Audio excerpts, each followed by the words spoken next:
Good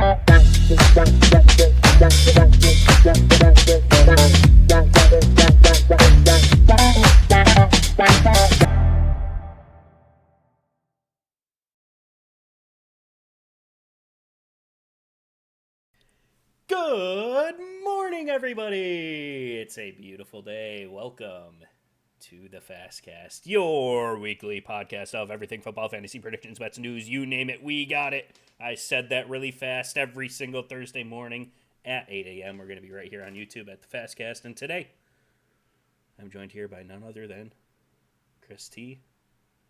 and Mr. Nick. How are you guys? Another beautiful day it is. Doing great. How are you doing today? It is indeed another. How about day. them Cowboys? I gotta. That's how we're going to start this. No, I was gonna start it in a more fun light. Like, do you do some sort of breath control for that? Because like it truly is every week you run through that like you're an auctioneer bidding off something, and it's pretty freaking impressive. Right before I Like start, I can't do that. Take a giant deep breath, like getting ready to blow out all the birthday candles on your cake this coming year before they set the house on fire. Yeah, literally. All right, so let's talk football, guys. What a week 3 with a lot of wow moments. Before we get into this, though, speaking of wow moments, what is up with those kickers this year? They are in shambles. The Rams had 2 blocked kicks. I don't want to talk about it. That's how we got to start the podcast right there. That's how we start the podcast. I don't want to talk about it, okay? I mean, like 2 blocked kicks. Not the kicker's fault, though. Kicks being blocked everywhere. Kickers missing. Young Hoku is, I believe, no longer on the Atlanta Falcons. Mr. Popping Man, and he went to the Giants. We got kicker. Well, that's because their kicker, I was about to mention, he but 5 minutes before warm up, his groin said, "Nah, not anymore," and they didn't have a kicker for the game. That's why they weren't kicking field goals. So what's going on with kick? Like, how important is this position truly when they are able to decide the game in the final seconds with the kick? Like, what's going on? What are your thoughts on this, guys? Kickers are important. It may be a very trivial. You only see them for a few plays out of the whole game, but I mean, so many games can be decided on a kick. So I think they're very important. I mean, you saw it this week. You saw the Green Bay game, for example. Their kick gets blocked. You know, the Browns go back down, kick field goal, win the game. There's also a block in the Jets-Bucks game. They gave the Jets There's a block in the Jets.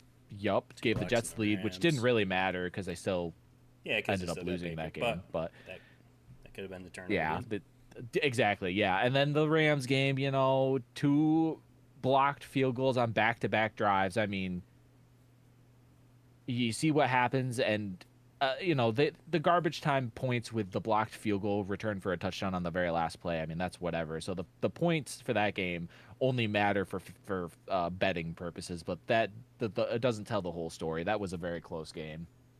What I thought was interesting from that Rams block, though, was re-watching the replay. Your kicker made 0 attempt to try to get on that football. He just kind of walked. Yeah, it was fourth down. Which I understand that, but some aspect to get the ball, game on the line, try to advance the block if you can. Absolutely not. There's no shot the kicker is doing that. For one, that is not his priority in the game. I'm completely fine with him not doing that. The game, as soon as as soon as it gets blocked, there's 2 seconds left on the clock. As soon as it gets blocked, the game is over. There's nothing is going to happen. That's the kicker is not going to be able to pick up the ball and advance it. That is just not going to happen. You never know. Stranger things have happened. Just like the strange things that are going to happen this week. Let's get into those pick'ems. Unless Mr. Justin has anything else you'd like to add about those kickers. Yeah, I mean, just look at last week. Yeah, that's what I was gonna say. Just look at last week. You have a kicker they can kick 60-yard field goals consistently without missing. Best kicker in the league. You come back from a game that you're not supposed to win in the first place. Overtime kick, send it into overtime kick. He just doesn't miss. I have the field goal percentage pulled up this year. It's pretty consistent overall, by the way, for the past decade. It's always at about 84% overall as a league average. This year's a little bit down, not too decrease. It's at 83%. But yeah, it looks pretty consistent on field goals made, so I don't know how big of an Does impact. that It definitely has include that minuscule, like, case by case where you miss the kick to lose the game. But also, does that kickers getting include the extra points? The extra points that have been missed field as well, or goal is that just field goal 3-point field? percentage. Okay. Field Okay. goal. But yeah, like the couple kickers that got booted as well, like Moody immediately, and we already talked about Koo immediately. Looks like teams are finding these. You can't make a kick, you're gone kind of thing, which I kind of like, to be honest. I do as well. Or in the case of the Ravens, that Justin Tucker situation. Yeah. Yeah, I don't know if he comes back, honestly. He seems like he's been on the decline for the past year or two. I Yes, agree. he has. I have a vague memory of this exact conversation about Mr. Tucker missing some kicks last year. So it's something that we bring up. It's something that we focus on. Then, unless there's anything else to add, Mr. Justy. No, that was it. Wonderful are the Thursday night football game. The Seattle Seahawks visiting the Arizona Cardinals. That spread is at minus 1.5, so not quite a pick 'em, but it's practically a pick 'em. I mean, it's just minus 1.5, minus 1. What's the difference? Half points don't exist in football. Honestly, if James Conner being out, I mean, his ankle and leg did not. That if you don't know, if any of the listeners want to look up a picture and take a look at his leg, if you have no idea what I'm talking about, I promise you that's not a way a leg's supposed to look. But yeah, minus 1.5. I honestly, I believe without that Cardinal aspect, and you know my thoughts on the Kyler Murray situation, and who knows, maybe it's a surprise double XP weekend. Maybe he's starting to get into Battlefield. I think Kenneth Walker is gonna be a bigger impact than whatever backup the Arizona Cardinals have. So I think it's going to be a Seahawks minus 1.5 for me. Yeah, I mean, I agree. So, without James Cook, dude, my brain is so fried right now. Without Connors, the Cardinals are gonna look like a different team out there. They do a lot of run heavy, and he's a really good running back. He has been a good running back for them. Yes, he is. So I think that's going to hurt the Cardinals tremendously. And the Seahawks are coming off a big win now, albeit not against the greatest team in the league by any means, in that Saints game, but big win. I think they carry it on in this division game, and I think I'm going to take the Seattle Seahawks at that minus. What was it, 1.5? Yep, 1.5 it is. Yeah. This is exactly where I'm going to disagree with the both of you. Yes, Connors did go out, but Trey Benson, I think he's going to be the up-and-coming. Fantasy managers, look out. Whoever picked him in the later rounds, this is his time to shine, and I think he's going to take it. Dual back as well. He could be one of those check down guys for Kyler Murray when he has to scramble and run like a little. I don't even know how to describe how he runs, but it just looks so every time. It's so funny. It's like a toddler when they have something in their mouth that they're not supposed to, and you're like, "Come here," and then they start running away like that. That's how he runs. Yeah, it's really funny, but yeah, I'm gonna disagree with the both of you. I think at home Cardinals, which is weird because yesterday I think I was looking at this line, it was flipped. I think the Cardinals were 1.5, so the line's kind of going towards the Seahawks too, which is always never a good sign for betting odds. But give me the Cardinals plus 1.5 anyway. I believe in the chance for them to win. Okay. So not the money line aspect. Like you think there is a chance they still lose, but it's like a close point. Give me the final point. Seconds. Give me the point either way. But. Wonderful. Then moving on to the Sunday window, but not 1 p.m. 9:30 in the morning. Ugh. It's considered a home game for my Pittsburgh Steelers, but it's the Vikings at Pittsburgh in Ireland. Ireland? Ireland.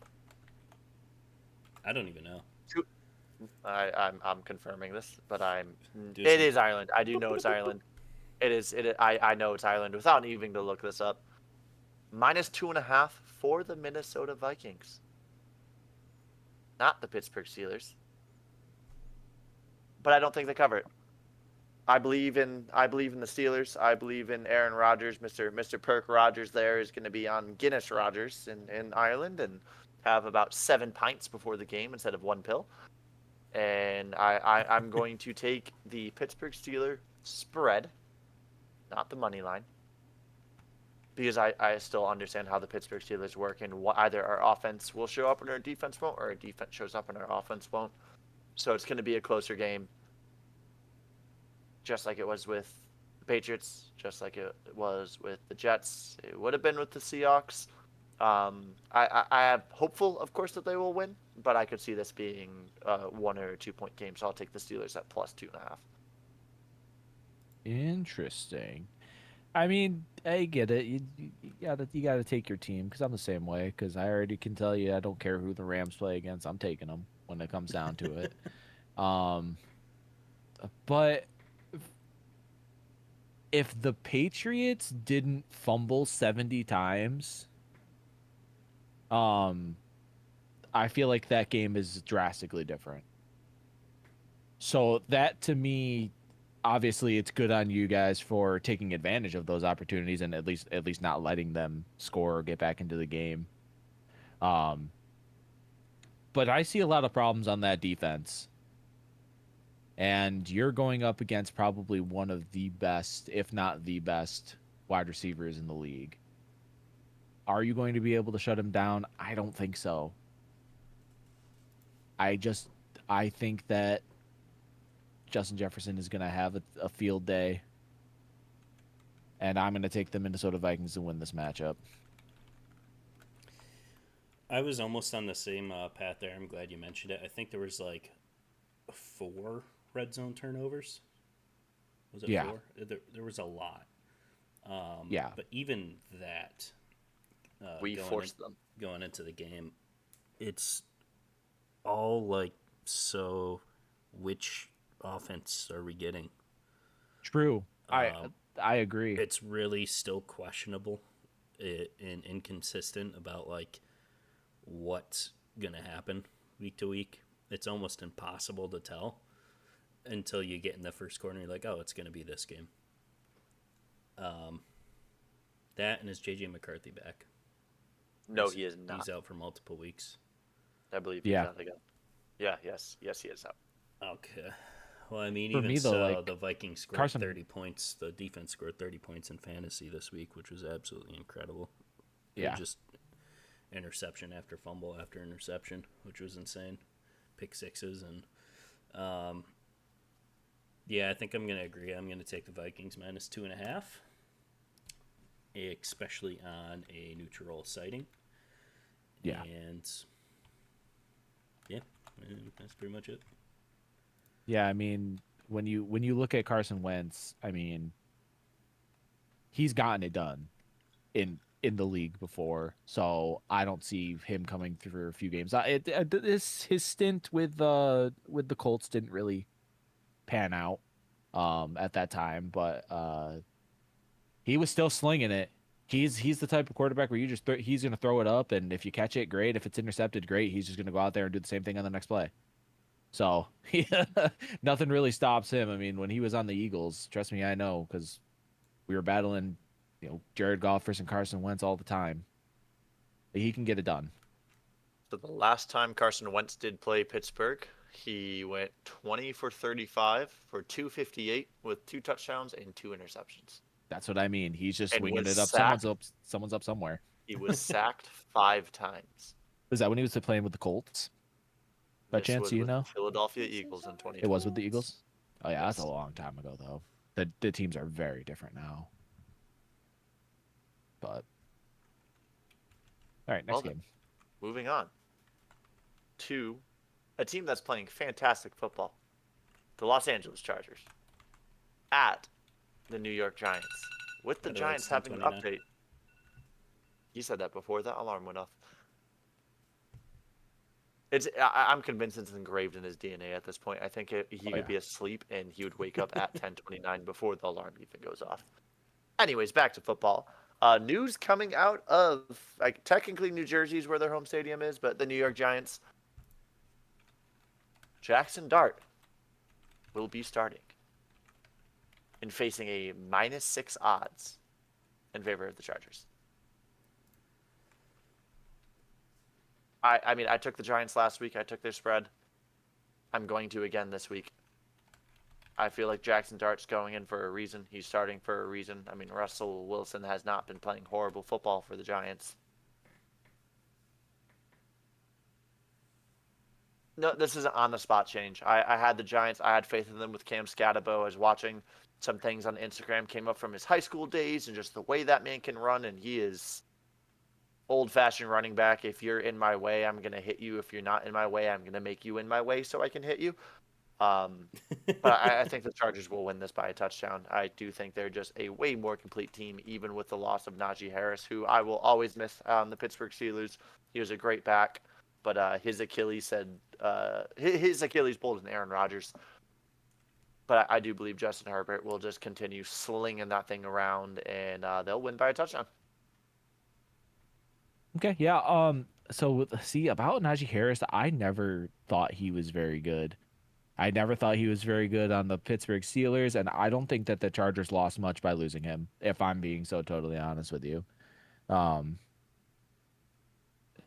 just never he just could never get going. He never looked good. It didn't look like he had good vision. I don't know. He never has not rushed for over 1,000 yards in his career. So, well, when all you do is run the football because you can't throw it. Hey. Just saying. Truer words have not been spoken. So yeah, this game I took the Giants last week, expecting like, oh yeah, whoopsie daisy, let's go Giants over the what a stupid decision that was. I think that Jackson Dart's gonna come out, and it's gonna be this is a tough team to play against to come out as your first start. The Chargers are great offensively, defensively. I think it's going to be a hard game for them. I don't think they covered the spread, the Giants. I just don't think it's going to flow for his first game coming in with the starters. So give me the Chargers here. I'm going to totally agree. I'm going to take Chargers -6 as well. Same thing. Yeah. You look the Giants, Seattle Russ throwing 500 yards against the Cowboys. They look great. I think we went into last week like, oh my God, the Giants are back. Russ is back. Everyone's back. The Giants. Yeah, but what are we gonna get? Here's the expectations with like the defense as well. I thought they were going to be playing way better by this point. The D line still looks pretty exposed. Tough start for a rookie quarterback. He got a couple snaps in, but I don't think he's actually thrown the ball yet. I think he did a couple run ran plays. It every time. Yeah. So he hasn't thrown the ball yet. And yeah, the Chargers are pretty much, I think, arguably have the best offense and best defense in the whole entire league right now, especially after the Packers lost. They're horrible. What an embarrassing loss by them. And I don't see them stopping. I think it's going to be a cakewalk, easy -6, lock it in. Yeah, I think it's just going to be an easy game for them. And now on to the battle of the undefeateds. Some of the undefeateds. The Philadelphia Eagles traveling to Tampa Bay. Mr. Hurts versus Mr. Mayfield at a -3.5 for the Eagles. This is a tough one, guys. I won't lie. I mean, they're both undefeated for a reason. However,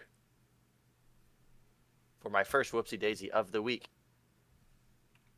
in Daddy Mayfield, we trust. Buccaneers will win this football game. It's going to be a close one. But I mean, there's more of the scrutiny around the tush push and the false starts, and maybe the officiating will actually start watching that. No, they won't. It just happened. Let me be hopeful. They literally just happened during the Rams game. They did nothing. So yes, it did. That is true. However, I think the Buccaneers are gonna shock. I mean, I had the Buccaneers going far this year as well. I think this will be one of the few Eagles losses of the year, but I believe Baker Mayfield is going to pull through. I know Mike Evans is now out for a couple of weeks, but I believe Godwin might not be back this week. I think it might be next week Chris Godwin's back. I think However, he's projected to play. well, that's even better than honestly. Bucky Irving does great. Rashad White does great. Cade Otton does great. Buccaneers will upset the Philadelphia Eagles this week. Give me the money line. I'm glad you made that side thing about the false start, tush push. It's very hard to see, you know, we could talk about this, you know, the sidebar of this, but like looking at it in the game ref wise, you know, that split second is going to be almost impossible to see. Versus when you slow it down, it's easy to see. I was going to say every play is replayed in slow motion, so we're sitting on the couch like, oh, how could you not see? You know, but in real time, it's like, you know, you got to have the human. It's almost impossible to see that, especially if it's just like so quick like that. So for me, you know, the refs, even if they were like, hey, take a look at this line, and they're staring dead at the line, it still might not even be able to be seen at that point until you do that super slow-mo, you know. But yeah, that was just we can talk about that. That's a whole big other conversation. But so the Bucks and the Eagles. I am now an Eagles hater. Thank you. Join the club. Yeah. I'm still wreathing in anger about that game, and it's not even the Eagles' fault. Like, it's just the Rams playing horrible football in the second half. I mean, you can't allow someone to catch 10 passes in the second half for over 100 yards and 2 touchdowns. Like, you just cannot let it happen. And then 2 block field goals. So much went wrong, and I'm so upset about it. I was so mad about it. Give me the Bucks here, man. Not just out of spite, but I do like the Bucks. They play with some swagger, and I really, really, really like what they've got going on offensively. Defensively, you know, I don't know. But, you know, they get the job done, and that's really what we've been saying about the Eagles team, too, is they just find a way to win football games. So, you know, you talk about it being a whoopsie-daisy and whatever, but, like, both teams are 3-0. Both teams are playing good football. So, give me the Bucks at -3.5 or +3.5. I guess it's a whoopsie daisy. Give me the whoopsie daisy. Well, whoopsie daisy, you'd have to take money line, not the spread. Oh, sorry. Whatever. However, I have to do it. You want to take the spread, or you want to take them to win outright? No. I want to take them to win outright. Okay, all right. That's a double whoopsie daisy. See, all right. Here's what I want to say about this game. I knew exactly you guys were going to take this whoopsie daisy before we even started talking about this. It's the hype train about the Bucks. Yeah, they look really fun. They look really great. I think Mike Evans is going to be a huge hit to it, even though Godwin looks like he's playing, may come back. Amika, you know, the Eagles secondary is looking pretty good. Their defense is still pretty solid, even though they lost a lot of pieces. This is what I have to say. You mentioned the defense and almost your final remarks there, Chris. Yep. Yeah, that's exactly what I'm concerned about, too. I think this is going to be Saquon's breakout game. He hasn't been playing the best we've seen. You know, he's been a little bit off the first couple weeks. I'm going to put an aside for this game. Saquon's going for 2 touchdowns this game. And I'm going to take the Eagles at -3.5. I'm going to take the traditional win. This is the 2023 Chiefs-Eagles team is what I'm seeing it here. It's like, with the old eye test, it's like, wow, this team really isn't great. But guess what? They're 3-0 right now, and they've won every single game so far. And they just find a way to win, whether it's a blocked field goal that they should have never won the game, or that, you know, they come back from a 21-point deficit in the second half. Whatever it may be, they always, in this, everyone's like, how are they, you know, they look so bad, but they're winning games. I'm going to take a -3.5. Saquon, breakout game, running. I don't mind that. The Buccaneers receivers are going to be playing scared this week because Baker Mayfield called them out for disrespecting his passes by catching them one-handed. So every ball thrown that way will be caught by a Buccaneers receiver. Baker Mayfield might have a perfect passer rating this week. Oh, no, trust me. I love Baker. I love the Bucs team. They are I think they're pretty – I'm going to go ahead and say they're contenders this year. They have a great team. They're going to win that division easily. They're going to be in the NFC Championship, like that's not far fetched at all. Like they're Super Bowl contenders. They're a great team. For this game though, I think the hype train is gonna kind of die down when they get tush push for 73 yards this game. Dude, yeah, trust me, Rams know all about that. Yeah, yep, I do too. And it's should have been banned from the game. But yeah, that's it. That's all I guess. Well then, to a game where do my eyes deceive me? The Saints at the Buffalo Bills. The spread is a college football spread, like a number one team playing an unranked team of minus 16.5 is the spread. That's insane. Like I just refreshed my page to look at this again, and it's still there. It's minus 16.5. And I feel like I had the same conversation with you guys last week about the Bills and the Dolphins with such a large spread. That was covered by the Dolphins. A team that we said looked horrible, and oh my God, how are they in the National Football League? Tua turned the ball over, and they covered their spread of what? It was, scrolling back in my notes here, it was a 12.5 point spread. It was a 10-point game. That's a lot of points. I just did a little boop, boop, boop, boop, boop, because I looked at this and I was like, holy, I'd had the same reaction, like, oh my God, this can't be real. The highest spread ever was 2013 Broncos against Jags. It was a 28-point spread. Was it covered? I'm going to have to boop that real quick while you make your pick. Wonderful. But yeah, this is a no-brainer. Give me the Bills, minus 16.5. It was a divisional game last week. Miami and Bills always, it can go either way. The Saints are not the Dolphins. The Saints don't really have that many key players like the Miami Dolphins do. Bills minus 16.5. Easy. It was not covered, by the way. It was only 16 points. Ooh. Dang. Yeah, the minus 16.5 is so big that it like scares me to pick the Bills to win this and cover the spread, but I almost feel like I have to. Like out of principle. Just out of principle for the Bills and out of principle for how bad this New Orleans Saints team is. I mean, this Saints team has been getting absolutely dominated on all fronts from dang near every single game. I mean, the Seahawks just put up 44 points on them. So yeah, that was a 31-point spread at the end of the game. I just looked at that. That's absolutely insane to me that the Saints are playing this bad. They're still rolling with Spencer Rattler, right? Like I missed the game, so I didn't actually get to see. Yes. But they're just rolling with Spencer Rattler, right? Yeah, no. This Bills defense is going to have an absolute field day. I think you might get 2 or 3 pick sixes out of this game. And I'm not kidding. I mean, the Bills defense is they're ball hawks. And I don't think that this New Orleans Saints team is ready for what the Bills have. And it's in Buffalo. Yeah, give me the Bills at minus 16.5 all day. Yeah.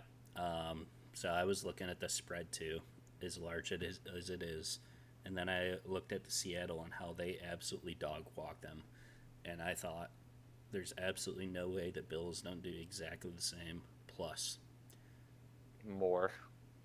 And for my first whoopsie daisy of the week, give me the Saints money line, baby. Oh my God, he's serious. No shot. Yeah, no, I'm completely kidding. But what I will say is I am going to take the Saints spread, and here's why. Josh Allen will not be playing in the second half of this game. They're going to score garbage points. They're going to get ahead by 40 in the first half, and the Saints will score all over the second half and cover the spread towards the end when the points do not matter. So give me the plus 16.5 blowout in the first 3 quarters of the game, and they end up covering in the end. Here's a I thought about that. I was like, do I want to take the Saints spread with Bills win, but I just don't feel like I can. So here's a fun fact. What do you think the largest spread at the end of an NFL game was? I just told you that it was the Broncos and Jags 28-point spread. And No. Like at the end of the game, final score of the game, like largest spread at the very end of the game. Oh, I don't know. Yeah, that's probably that Dolphins like 77-3 I was gonna say the Dolphins Broncos game. No. It is 73 points.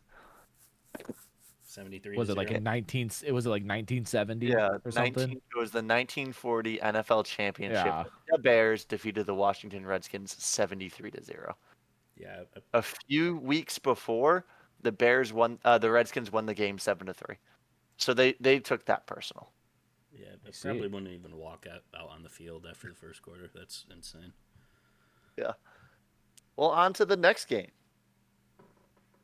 The Browns at the Lions with another what we normally consider a large spread of 9.5 towards the Lions, who just absolutely played a fantastic game against the Baltimore Ravens. Sonic and Knuckles, Mr. Montgomery and Gibbs. What a game from the two of them. But the Browns surprised us last week. That they did. Taking out the team all three of us have said, arguably the best team in the National Football League at the current moment. That doesn't matter. I still hate the Browns. Give me the Lions minus 9.5. The Browns are not coming close to winning this football game against Mr. Campbell.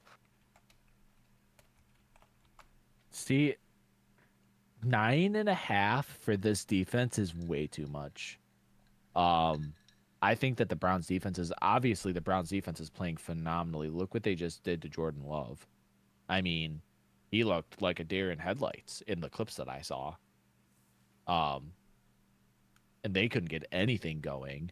And then, you think about week 1 and how Green Bay absolutely obliterated the Lions. Now, you shouldn't really think about, oh, well, this team won this week in week 1. Oh, this is how they're going to play, blah, blah, blah, because it's every given Sunday because you never know. But the Browns have a top 5 defense. They just can't get it done offensively. But with all that being said, I'm going to take the Browns here to cover the spread. I think the Lions are going to win the game, but I don't think that they're going to be able to win by 10 with this defense. Yeah, see, I'm going to completely disagree with that. The Lions are going to absolutely smoke show them.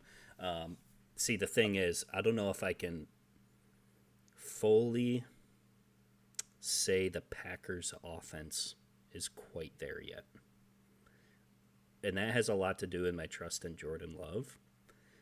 They don't really have one of those like wow star receivers. And your running back's pretty solid. But right now it's almost like they definitely don't have as much firepower as you see as like the Bills or the Ravens or the Chargers right now. So I'm going to put that offense. Yes, the Browns defense is really good, but I'm glad Nick said it.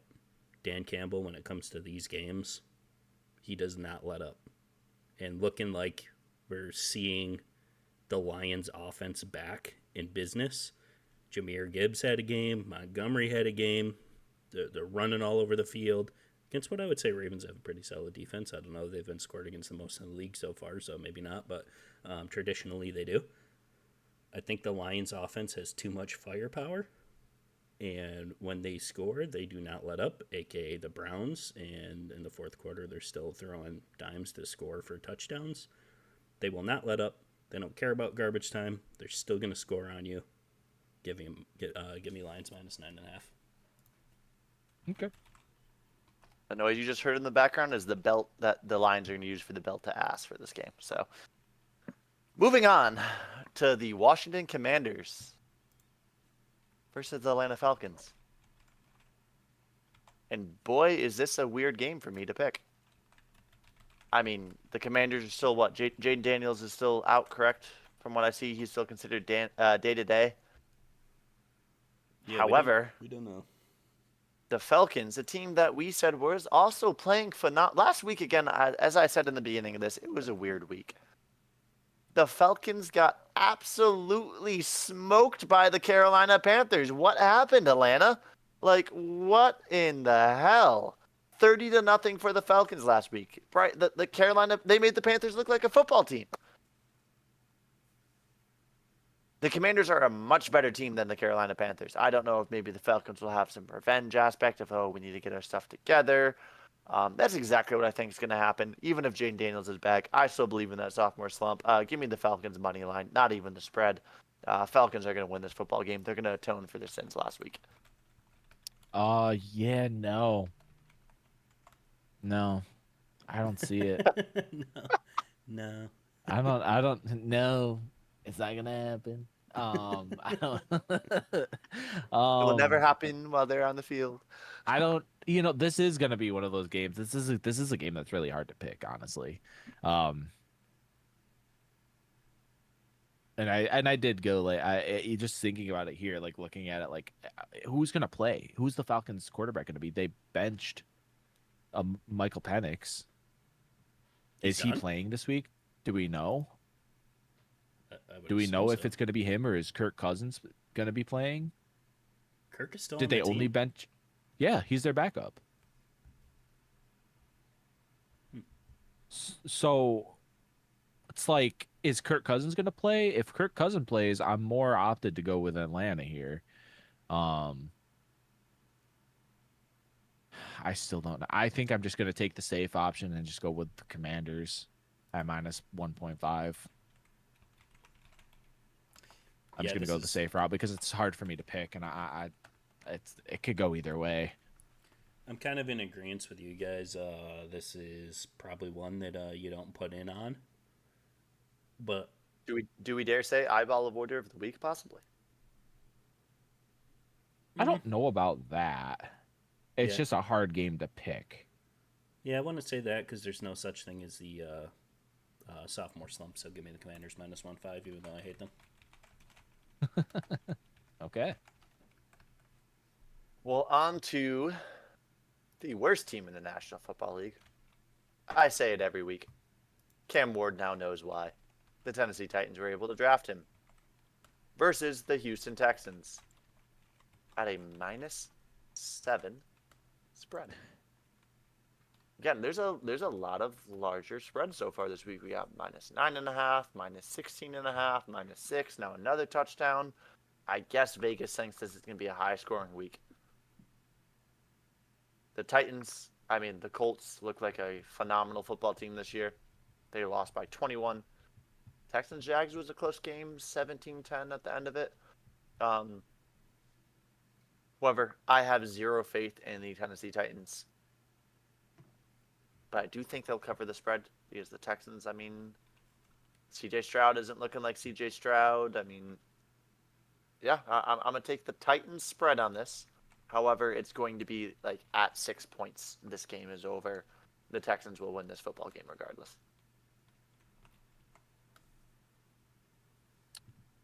Well, let's just get it out of the way. Both teams aren't playing well, right? We all know that. They're both 0-3. But this Texans team cannot score points. They just are. They scored one touchdown. They didn't score a single touchdown against the Rams in week 1. I don't know what they did last week, and then they only scored one touchdown. They cannot score touchdowns. I have zero faith right now in that Houston Texans offense. I actually think I have more faith in this Titans offense than I do the Houston offense. And why is this spread for two 0-3 teams so high? -7 points to the Texans. The Texans cannot score. They do not score touchdowns. They only have one, but you know what I mean? They are not scoring high. So to have this at -7 absolutely blows my mind, and I don't get it. I'm taking the whoopsie daisy here. Give me the Titans to just outright win this football game. Whoa. Yeah, that's a crazy one. Yeah, pretty much everything you said right on the money there. The Texans are in shambles. They can't figure it out. And although I'm not going to go that far where the Titans win this game, but this is definitely not going to be like a game where it's like they might not even score a touchdown at all. Could just be like 4 field goals each, and that's the game. So yeah, give me the Titans. Not not winning, but +7. I'll take that pretty comfortably. Yeah, I mean, this might be the eyeball avoider of the week. To be honest, I was about to say, totally agree. I correct my previous statement. I forgot this game existed, and I want to re-forget that this game exists. Well, moving on to the Carolina Panthers, who got a win, and they shocked, I think, the world, beating the Falcons at New England Patriots, who apparently played their football games with their arms coated in like Cisco. Like, it's so many turnovers, so many fumbles. Ramondre Stevenson. I work with coworkers who are Patriots fans, and we'll get into it later as well. We were watching the game at work, and man, I've never seen someone want to throw a plate more in my life than that chef that day and that server. It was bad for them. Every time Ramondre Stevenson stepped on the field, they're like, "Oh, ball's out," and then the fumble happened. But the spread's at 5.5, which is confusing to me because the Patriots, I didn't think, played the greatest because we were able to win, and the Panthers, I thought, looked. I mean, they won by 30. But Vegas always knows. Maybe the Patriots will put Velcro on their arms this week. The Carolina Panthers, I think that's one of their fluke wins they're going to have the year. I still think they're in shambles. I still think they're a horrible football team. But I will take the Carolina Panthers covering the spread at 5.5. Yeah, so I agree with most of what you said there. Yeah, everything. Carolina actually looked like a team, and I don't think they're going to look like a team against this New England Patriots today. I don't know what happened last week. Division game. Huh? Division game? Is that what you're saying? Yeah. I mean, a division game to me does not mean a 30-point blowout, 0 points scored to the other team. A division game to me is close, tight game that's won by a field goal or maybe a touchdown. Well, mine is that the Panthers are going to naturally play better against this team, that they've played them so much than any other team in the league compared to any other team. Yeah, but I mean, when you look at the Falcons last year, I think the Falcons 2-0'd them last year, or 1-1. I think they split. But obviously, we saw a different Falcons team this week. We don't know what the hell happened with them, but I mean, Ted McMillan looked great this week.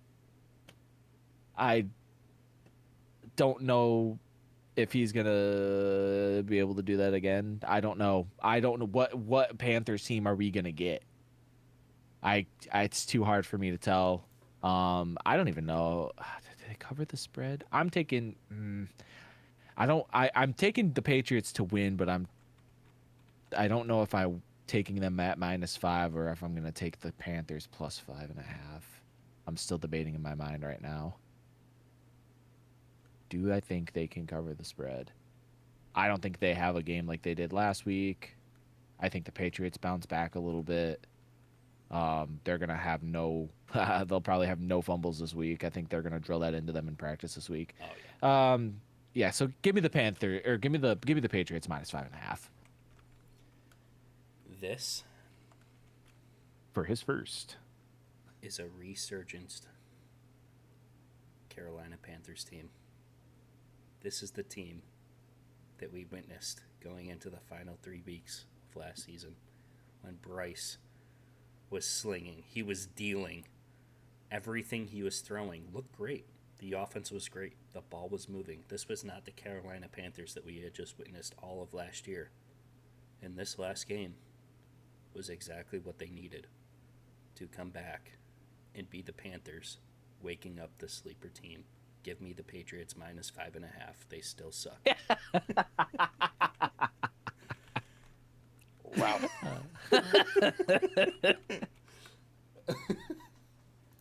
Wow. Well, that would be it for the 1 p.m. window. And moving on to the 4:05.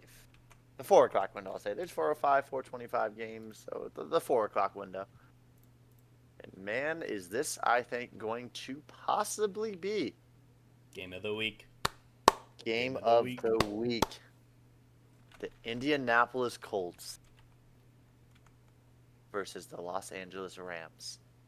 And wow, what a turnaround by the Colts. We were like, it's just the first few. It's a fluke. It's a fluke. Yes, they just played the Titans and won by 40. Yes, they only beat the Broncos by 1, which we all talked about highly. But like, from the week 1, the 33-8 to the Dolphins, they're winning the football games. It's not like, oh, they're playing bad. How did they win? They're playing football games. It's good games.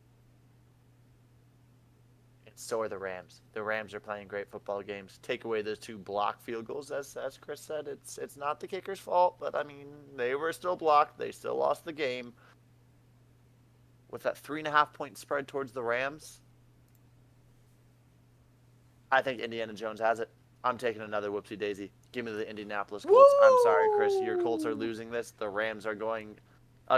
Your Rams are going to lose this. The Colts are going to win this game. Indiana Jones is back.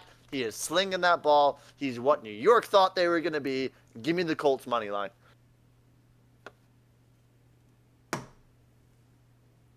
Yeah, see here, this is where I disagree. Okay, well let me just go a little bit here. I think this is actually going to be, and obviously I'm a little biased here, but this might be the first true test for Indianapolis as far as a stellar defensive line. So this is going to be a big test for them to see if that offensive line can actually hold against a playoff ready defensive line. I mean, we got what, 5? We have 3, 4. We got 4 sacks last week against, and then against the Titans we had 5 sacks. So, this defensive line is really the defensive line is our only defense. I mean, if you watch the game, you could see that secondary just played terribly, and all of most of our sacks came in the first half when we were dominating them on the line. And obviously they made some adjustments, but that's against the Eagles, who just won the Super Bowl. So we're talking about the Colts here. Not that the Colts aren't a resurging team, but I'm gonna take my fucking team all day, every day, no matter what the cost. Give me the Rams -3.5. We all knew it was coming, but hey, that's okay. Yeah, you gotta take your team. It's team spirit, just like the Cowboys. You already had it. You already had it written down. Him -3.5, didn't you? Oh, absolutely. Oh yeah, I already did the same thing with brother last year. Every time the Bills came up, I just gave him the spread, no matter what. Didn't even have to say anything out of his mouth. I already had it written down in notes. I'm trending to do that this year for Chris as well, but. Yeah, no, I like what you said. This is the Colts. This is going to be their wake-up call for sure.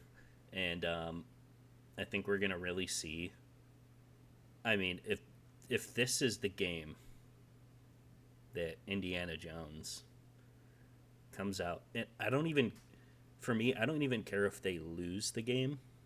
If he plays in this game and it's good, and it's a football game, and they don't lose by 14 points, and if it's a spread, if it's a field goal game, we can go ahead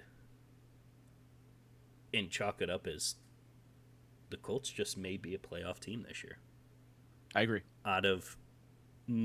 Literally, I don't think a single person on the planet Earth predicted this. This is just completely unexpected, out of left field, or right field rather, whichever one it is. But for this game, I'm going to agree with Chris T. I'm going to take the Rams -3.5.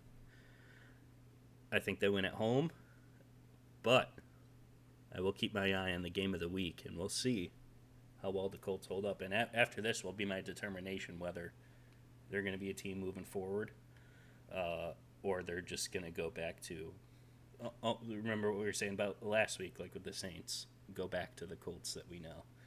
or expected at least. But yeah, I'm down for Rams -3.5.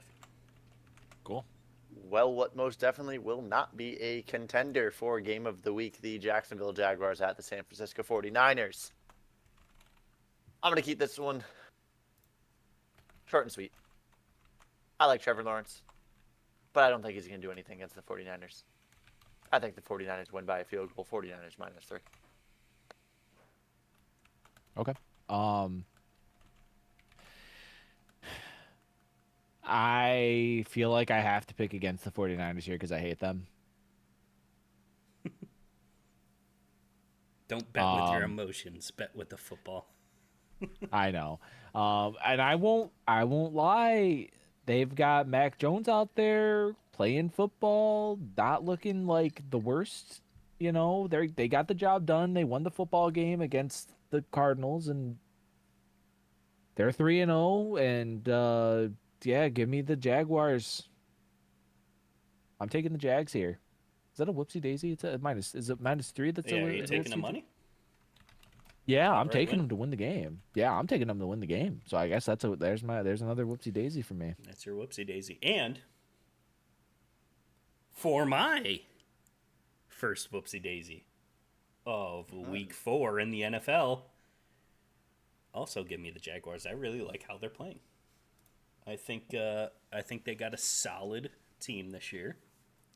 They could be back and forth contention for the division winners, depending on how the Colts turn out and we see if they're a real team or not. And I just think, outside of CMC, the 49ers just aren't as strong, and they've been beating up on these teams. Yes, what was it, a point game against the Cardinals? Yep. Last week, yeah. Division game, it's always going to look like it's a game. But I think this one, with a solid team, I think they just outright lose. Give me the Jags money. Well, you're both wrong. We'll find out next week. Anyways, another contender for game of the week. The Baltimore Ravens at the Kansas City Chiefs. What a game they had last year on opening day that was quite literally decided by one. I thought it was the Lions and Chiefs last year. I'm talking about opening day, the week 1, Isaiah Likely's big toe sitting on the...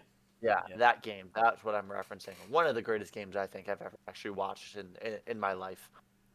The Ravens at the Chiefs, with the Ravens being favored at -2.5 versus the Swiftie, Mr. and Mrs. Taylor Swift. I mean, I think this is bias on me from absolutely hating the Kansas City Chiefs. I also hate the Baltimore Ravens. Both of those quarterbacks, if they were crossing the road, I'd probably accelerate instead of brake. I hate to do it. I absolutely hate to do it in my bones to ever say the Baltimore Ravens are going to win a football game, and they're going to win by a field goal. They're going to win by more than a field goal, I think. I think they're a much better team than the Chiefs. If Derrick Henry can hold on to the football this week. Something crazy been going on. I've never seen him fumble like this in my life. Once a game, 2 of them cost a game. The Ravens, another fun fact, they're sitting at 3rd in the AFC North with 111 points for, with 96 against. That doubles who's sitting at first of the Bengals, who are sitting at 58 points for. It is actually, I believe, the most points scored in the NFL, and they're in 3rd place in the division. But I think they're just going to add to it. I think they're going to pile on. Ravens -2.5 in Arrowhead. Oh, I hate picking this game because the Chiefs always play the Ravens so hard. The Chiefs, albeit up until the 4th quarter of that game against the Giants, they struggled offensively. And there was a lot of time there where I'm like, the Giants might win this football game if they can pull something out. And then obviously second half, late into whatever, it went downhill from there. But this is a really hard game for me to pick. The Chiefs offense, other than them scoring up on the Giants there late in the game, they have not looked very good. Now this Baltimore Ravens defense, they've led up the number 1 points in the league so far. Is that I think or so. number Yeah, 2? or I close to. believe Yeah. that is So correct. They so have let this up this 96 defense points. this defense is not playing well, but the offense has been able to back that up for the most part. I mean, are they 1-2? I say this like they're 3-0 or something, but their offense is scoring, albeit of the those costly fumbles. So they're putting up points. I took the Lions last week to beat them, which that was a great whoopsie daisy. I'm glad I did. But I'm not gonna do that here. I think that the Ravens are gonna win the football game. Give me the Ravens -2.5. I can't believe I'm about to defend the Baltimore Ravens. Someone needs to come check on me. But in Chris's point, to the defense of the Ravens defense, when they played the Browns, they only let 17 points against them. Yeah, the Browns who can't score. Correct. I just got done saying that earlier in the other two teams were the Buffalo Bills and the Lions. Yeah, you let the Browns almost score 20 points on you. That's horrible. That's bad. I'm gonna simply agree with you guys at the -2.5. But yeah, the Ravens have had a pretty tough schedule. Although, before the season started, the NFL has deemed them the number 1 roster in all of NFL, which all of the playoff teams, quote unquote, from last year that they've played, they've lost to. Yep. Also, it's going to be very weird to see one of these teams go 1-3. That's very untraditional from both of these. But I also do think the Ravens have a better team, and might argue that all 3 weeks that Derrick Henry fumble pretty much cost them the game. It's just even if it's like, not on the line type of thing right in the moment, it's just a huge momentum shift when you have a turnover like that. Offense rolling, defense. The tiredness, depending on how much time on the field you spend, and then you go out one set and then boom, fumble. Your defense has to come right back out. As we know, they've been scored against a lot this year so far, but yeah, I think it's almost going to be like a CeeDee Lamb situation where he drops 4 balls in the first week and he goes and hits the machine, and Derrick Henry's going to be hitting having coaches punch at his arms all week, and he's not going to fumble this game. And yeah, I just think Ravens are going to outscore. I still don't think Worthy's back yet either. The Chiefs really don't have anything to go to. The run game's been weak. They don't have the receivers back. Outside of Mahomes, even the defense isn't looking tremendous. So everything about this game says the Ravens are going to win. So I'm going to take it. All right. And then the last game of the 4 p.m. window. It's the Bears at the Raiders. Quite literally, we talk about Vegas. It's in Vegas. It's a -1.5 point spread for the Bears. I feel like it's been forever since I've seen the Bears favored to win a football game. But it's not going to be this week. I'm taking the Raiders just straight up money line in Vegas. I mean, yeah, Caleb Williams didn't play horrible last week to my understanding. This is a game I didn't actually happen to catch, unfortunately. But to my understanding, he didn't look quite that bad. But at the same time, it was against a very injured Dallas Cowboys team. They lost CD in the beginning. As Justin Friend said, when he went out, he knew the game was over. I don't think they replicate that this week. And I think they're going to lose to the Raiders. Raiders money. Yeah. This Bears team is hard to pick too, because are you gonna get the team that just scored up the scoreboard against the Dallas Cowboys, or are you gonna get the team that can't move the football? What are you gonna get? Pete Carroll and this Raiders team, they're looking pretty decent. I really like what Geno Smith has been doing out there. Yeah, I'm gonna take the Raiders to outright win this game. Just make it quick and easy. I'm gonna do the same.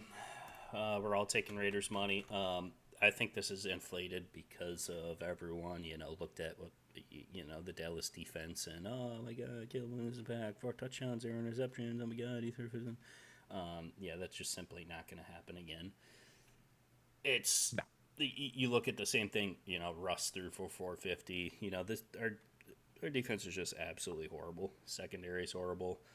I don't even, Matt Eberflus should have just stayed in Chicago. We should have never picked this guy up. Horrible schemes, horrible defense, horrible personnel. Everything about the defense is horrible. I think USF College could score 40 points against this team. So that's just simply not going to happen. We're going to go back to looking at what Caleb Williams, what we know him as, see him as. I don't think he's, you got to go year 2, almost like a Harbaugh situation with the Chargers. You got to develop that connection, that relationship between coach and quarterback to know what they want to do, the plays, the strategy going in. That's going to be a year 2 connection. There's going to be pain this whole entire year for the Bears, unfortunately. It's going to go right back to normal. Give me the Raiders money. Cool. It's so ironic you just mentioned the Dallas Cowboys defense, because for the Sunday night game, I venture to also say, just because of the stigma that's going to be around this game could be considered a game of the week, because it is the Green Bay Packers at the Dallas Cowboys. And Micah Parsons returning to Dallas and playing in Jerry World once again, but not as a Cowboy. And the spread is at -7. Everything you just said about that defense. I mean, this was a game I first looked at and I was like, oh, 7, that's a lot. I mean, the Cowboys, they put some points up this year. Their offense looks good. But then I just mentioned as well a very key aspect. CeeDee Lamb is not there this week. And before I go into my pick, that's going into another topic I wanted to bring up. With that CeeDee injury, George Pickens is going to take over as wide receiver 1. He was our wide receiver 1 in Pittsburgh, but now he's going to be wide receiver 1 for the Cowboys coming into this weekend, however long CeeDee's out. So there's going to be a lot of eyes on him now. How does his personality, specifically his crash outs like he did in that game last week, affect the potential he can have for the season? Can he fill the role and be that wide receiver 1 again? Or will his personality, in Pittsburgh's known for breeding unhinged wide receivers? Look at Antonio Brown. Personally, I don't think he has the abilities to be that wide receiver 1 because of his personality aspect, the way he takes things out. If he doesn't get the targets enough, he doesn't feel like he's a full team player. I feel like that's going to affect the morale. He's in a new team, learning a new system, new quarterback throwing the ball. I don't think it's going to be there. And before, I want you guys to talk about it as you go about your pick, just like I am. Because of that aspect, because of Micah Parsons coming back to Jerry World, almost written in the stars that the Green Bay Packers are going to win this game. It's going to be -7. Phew. Bless you. Thank you. Dude, is it sad that I almost think that I could pick the Cowboys here? I don't know, man. Something in my gut is just telling me that the Cowboys are going to come out and have a game. And they're going to make it. They're going to make it. As a spread or a whoopsie daisy? No, it was a whoopsie daisy. Oh, wow. Okay. I mean, the spread, maybe I could see that's what I was toying with. But a whoopsie daisy is. I don't know why, man, but my gut is just like the Cowboys have been down. They're at home. They need to make some magic happen, albeit they don't have their number 1 receiver. But they still got guys out there that can make plays. This Green Bay Packers team is coming off a really hard loss, and I think you saw what you have to do to throw Jordan Love off his game. I mean, the Browns just gave you a blueprint. Now, do I trust? I guess it's like which offense do I trust more against the defense? I should be saying Green Bay against the Cowboys, but I don't know. May I mention something real quick? I apologize for the interruption. Yeah, you're good. You're good. Who's the Cowboys' star edge rusher and pass rusher to be able to get? Well, I mean, I understand that they don't have Micah Parsons. I understand that, and that is weighing on my decision here. The fact that they don't have Micah Parsons and that they haven't really been able to get to the quarterback, at least as effectively as they were. But for some reason, I feel like it's going to be less of a revenge game for Micah Parsons against the Cowboys and more of a revenge game on the Cowboys against Micah Parsons. Yeah, give me the whoopsie daisy. Just give me Dallas, baby. Wow. Yeah, I'm taking it. What are your thoughts about the Pickens aspect, however? Okay, yeah. So as far as Pickens, the drama is tough. You can't, as a leader in a locker room, if you're going to be the number one guy, it is so hard. Like, you can't show. It's fine to show emotion on the field because, like, but to be as gruntled as he was, being a big baby, I don't know. I don't like it, but I think he can still be the number one guy even with that bad trait. It's happened before. I mean, you brought up Antonio Brown. He was like that his whole career, yet he was still putting up 150 plus yard games. So I think he'll be fine. But yeah, give me Dallas with the whoopsie daisy here. I can't believe I'm doing that. Man, it's crazy. And Justin, I simply can't believe it either. Well, guys, I have the mic, and here's what I have to say. There's absolutely no way on God's green earth the Dallas Cowboys don't lose by more than 14 points. The Packers offense is going to go absolutely crazy. It's their Super Bowl. And everyone plays the Super Bowl against them, as I said last week. Last week against the Chicago Bears, almost the same scenario as the Giants. All we have to do as a defense is pressure the quarterback. Inexperienced quarterback last time, get pressures. Russell Wilson, we all know, he gets scared, runs. Look what the Chiefs did. Out of 57 plays of the offense that the Bears run, we pressured the quarterback 6 times out of 57 plays. This is not a personnel rusher issue. This is definitely a scheme issue. Our zone is absolutely horrendous. We're getting burned on 40, 50, 60-yard passes every single week. We're making offenses that shouldn't be good look absolutely amazing. And that is going to be no difference. The only part of our team that we have is our offense. Almost like the Bengals, we have to score 40 to 50 points every single week to even come close to winning a game. Now we have our starting center out, BB. We have our right guard out, Booker. We have our best player on the team on the offense, CeeDee Lamb, out. These are all going to be multiple week outs. George Pickens going on the wide receiver 1. I already don't like what he's been doing. He's a great receiver, but his mental has to be there as well. They've been keeping him under control for now, but as I'm watching reps throughout the game, he's 50%.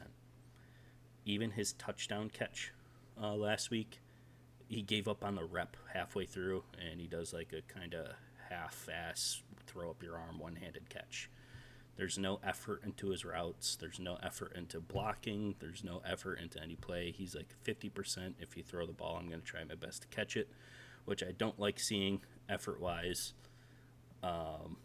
Can he be a great player? Can he be a wide receiver 1? Absolutely, but his headspace is definitely not there, especially when they start to lose, which is indubitably going to happen because our defense, like I said, can be scored 40 points against a college team right now. That all being said, give me the lock, put put your 401k on the Packers -7. I think they win by 20 this game, easily.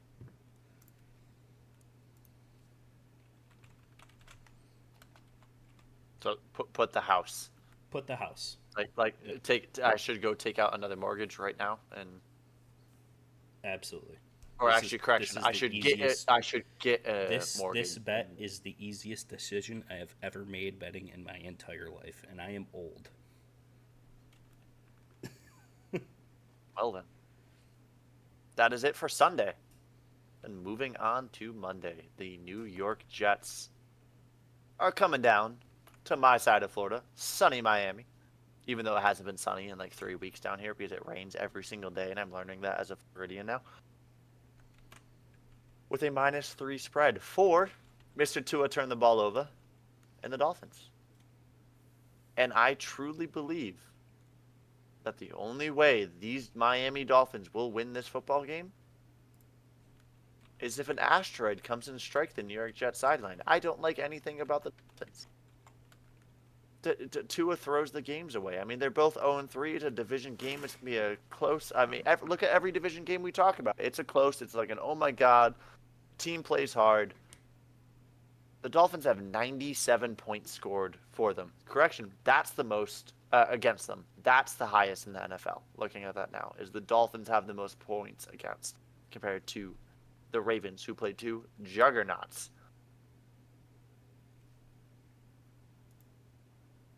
I'm taking a Jets whoopsie daisy on this. Only if, even regardless, actually, if Justin Fields plays or not. If Justin Fields plays, they're going to win by like 2 touchdowns because Tua is going to tie a little bow around the ball and hand it to the defender and guide him into the end zone and then get a concussion when the spike hits him in the head. The New York Jets are going to win this football game. Yeah, so the Jets, also one of those teams that lets up a lot of points. So 2 0-3 teams. Who is going to fight and claw more to win this game? I'm still going back and forth in my head on it. The Miami Dolphins looked a lot better last week. And should that sway me? I don't know. Probably not. But I think it is. I think it's swaying me a little bit. Because if Tua doesn't throw that interception, it's tied. That's almost a tie ball game. I mean, that's against the Bills, who we're talking out of being one of the the best team in the league. So give me the Dolphins to win the football game. I think they get it done. Yeah, I don't think the Jets cover the spread. I don't think the Jets cover the spread. Give me the -3. Unfortunately, Jets fans, I'm going to have to agree with that. I'm going to also take the Dolphins -3. Their offense is looking like it has been heating up. Plus, I think if they lose right here to the Jets at home, Mike McDaniels will be no longer. But yeah, I think they're one game without Tua having a turnover to just win outright because their offense has been kind of going in the right direction here. Yeah, I just man, this could be another eyeball avoider of the week, to be honest with you. But yeah, just going on the battle of the bads. Give me the Dolphins. Well, for the final game of the week, the Bengals at the Broncos with another large spread of -7.5 for the Broncos. Tying this into the matchup. I mean, we talked about Justin Jefferson earlier with the Steelers and saying he's gonna believe Chris said he's gonna have a field day, correct? Yeah. I mean, Jamar Chase is up there. I mean, they were teammates. Number 1 versus number 1 is always the debate. Was that matchup of the Bengals and Vikings truly an indication of who's better, Chase or Jefferson? Or was it just because there's an more experienced backup quarterback taking over? I think it has a lot to do with the backup. I mean, look at how many defensive touchdowns the Vikings had. The turnovers, I think it comes down to that. I think it's a hard gauge to say who is better, and that would be something that isn't determined until both of them are retired in the Hall of Fame. My thoughts on it going into this game, however, Joe Burrow's still out, Browning's still in. Again, I think the Broncos defense is going to score all of the points for them, and this will be a -7.5 easy. I don't know if the Bengals will score a singular point in this football game. Okay. Yeah, the Cincinnati Bengals offense, I thought were going to look really good last week. I thought that Jake Browning would have them looking good because he's been on the team for a long time. He knows these guys, he knows the plays, he knows everything. He knows everything about it, you know? So I thought they would play better. Obviously, I was wrong. Now, to answer your question about the wide receivers in that matchup against the game, there's to me that's not even a question that needs to be talked about because you can't be a good wide receiver unless you have a remotely competent quarterback throwing the football to you, which I thought Jake Browning was, but obviously not with how many interceptions he threw and how poorly he played. You have to have the ball in the radius of your receiver in order for them to make plays. And if you don't, that's not a poor showing on the receiver, and it doesn't say that they're a bad receiver. So that question to me is it's really hard to talk about here because I just don't think it makes a lot of sense to talk about receivers like that when their quarterbacks are so hit or miss. So I don't think that game had anything to do with showing which one was better. Now to this game, Broncos defense is all right, but the Denver Broncos offense, I don't know what you're to expect from either of these offenses. It's a big game. These teams got to get going. So who do I think is going to... I think I like the offensive firepower again. I'm going to go with them again this week, even though they proved me wrong last week. But I'm going to take a whoopsie daisy here again. Am I really taking another whoopsie daisy? Jesus Christ. Yeah. I'm going with the whoopsie daisy. I think the Bengals can win this football game. I want to live or die by Jake Browning, and I feel like he can do it. You have taken two massively spreaded whoopsie daisies so far. And here's what I got to say about the game. First of all, yeah, the wide receiver situation, completely agree. It's almost impossible to talk about. And it's very hard to go away, in my opinion, from Justin Jefferson just because of the amount of quarterbacks he's had to play with. Different offenses, coordinators, you name it. It always seems he produces no matter what the situation is. So it's kind of hard to go away from that aspect of it when on the other side, Brownie's had the same guy the whole time. But they're both great. Don't get me wrong. Almost it's you can't really pick. I would lean towards Jefferson, though. Nothing on this game at all that would indicate who's better on that, but just overall, I would lean for Jefferson. But yeah, for the game, as I predicted, if you guys listened at all to the podcast last year, Bo Nix is not a great quarterback. PFF has him graded as the lowest rated quarterback in the entire league right now. And I stand by that, and I do not believe in their offense, and their defense doesn't look as strong and solid and as great as I expected them to be as this well. Which goes to say, for my second whoopsie daisy of the week, I'm joining the wagon, and I'm going to take the Bengals to win this game. Well, Heck yeah. that's Thanks for joining me. That's definitely an opinion. I mean, I agree about the Bo Nix thing, but yeah, no, I think Browning's much worse, and he's like I said, it's gonna be defenses scoring points. It's gonna come down to the defense because the offenses are both gonna stall, and one defense has no money on it because it all went to two players, and one of the players is now out again. Well, anyways, so that is our week 5? Week 5, Pat? You thought I forgot about it, didn't you? 4. Don't skip. Week 4. Please do not skip 4, ahead. 4. We only have so many games per year. We can't I apologize. I have it in my notes as week 5 because this is the week 5 of our podcast because we did the week before. Yep. I apologize. Yep. Week 4 games. But it is. See, I tried to do a setup now. I ruined it. Damn. All right. Well, anyways, it's time for everyone's favorite. It's time for It's Okay. It's Not Okay.